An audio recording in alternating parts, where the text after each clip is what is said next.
नहमदुहु व नसल्ली अला रसूलिहिल करीम। हज़रत सैयदना अमर बिन आस रदी अल्लाह ताला अन्हु ये कुरैशी हैं और नबी करीम अलैहि सलाम के सहाबी हैं और आप मक्का के रहने वाले थे, कुरैशी थे और आपने सुलह हुदैबिया के बाद इस्लाम कबूल किया है और हज़रत सैयदना नजाशी रदी अल्लाह ताला अन्हु जो ताबी थे उनके हाथों पर आपने इस्लाम कबूल किया और नबी करीम अलैहि सलाम के आप सहाबी हैं। और तिरमिज़ी शरीफ में हदीस मौजूद है कि नबी करीम अलैहि सलाम ने फरमाया कि अमर बिन आस कुरैश के नेककारों में से हैं और आप फातिह मिस्र में बहुत बड़ी हस्ती हैं। तो इस हवाले से रावलपिंडी के खतीब मुफ्ती मोहम्मद हनीफ कुरैशी साहब, उन्होंने सबकत लिसानी से, आप वो कह रहे हैं कि सबकत लिसानी, अब दिलों का हाल तो अल्लाह ताला जानता है।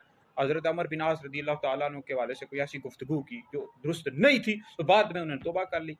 तो बहरहाल याद रखिए कि सबकत लिसानी की वजह से हो जाता है, बाज़ का जोश खिताबत में भी ऐसी बातें हो जाती हैं, लेकिन बाद में ये है कि अगर पता लगे तो आपको चाहिए कि फ़ौरन रज्जू करें। किसी भी बंदे से अगर कोई ऐसी बात साबित हो जाए, यानी उसने कही है नबी करीम अलैहिस्सलाम के किसी भी सहाबी पर लान तान करने वाला शख्स दोज़खी आले सुन्नत से खारिज है। और इस इंजीनियर मोहम्मद अली मिर्ज़ा जेलवी, ये भी आले सुन्नत से खारिज है, राफ़ज़ी है और सहाबा पर लान तान करता रहता है। तो कुरैशी साहब, हनीफ कुरैशी साहब कहते हैं कि मुझसे इस तरह सबकत लिसानी की वजह से होगा, लेकिन कुरैशी साहब से भी हम ये दरख्वास्त करेंगे कि हज़रत सैयदना अमीर मुआविया रज़ी अल्लाह तआला अन्हु के हवाले से भी बाज़ औक़ात आपने ऐसी गुफ्तगू की, हज़रत सैयदना अमर बिन आस रज़ी अल्लाह तआला अन्हु के हवाले से भी की है।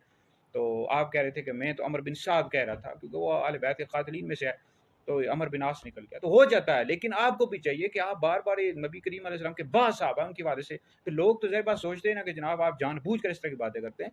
तो ठीक है, हो जाता है, हमें भी पता है सबकत लिसानी से, लेकिन आपका एक वतीरा बन चुका है ना, तो इस तरह आपको तौबा करनी चाहिए। हम तो समझते थे आप अहले सुन्नत के आलिम नुमाइंदगी कर रहे हैं, लेकिन आपने क्या शुरू कर दिया है नबी करीम अलैहि सलाम के बाद सहाबा के हवाले से। तो याद रखें, देखिए अहले सुन्नत का ये नज़रिया है कि हक़ पर मौला अली मुर्ज़ा रज़ी अल्लाह तआला अन्हु थे, हज़रत सैयदना अमीर मुआविया रज़ी अल्लाह तआला अन्हु और जो मौला अली के मुकाबले में बाद सहाबा हैं, उनसे ख़ता इज्तिहादी हुई है। ये अहले सुन्नत का यही नज़रिया है, ठीक है जी। लेकिन ये है कि सहाबा पर लान तान करने वाला शख्स दोस्ती अहले सुन्नत का, या कुरैशी साहब तवज्जो किया करें आप, ठीक है जी। अहले सुन्नत का ये अकीदा है कि अंबिया अलैहिस्सलाम के बाद सबसे अफज़ल अबू बकर हैं, फिर उमर हैं, फिर उस्मान है, फिर अली है। जो शख्स मौला अली को अबू बकर उमर से अफज़ल बताया, ऐसा शख्स गुमराह बद्दीन है और अहले सुन्नत से खारिज है।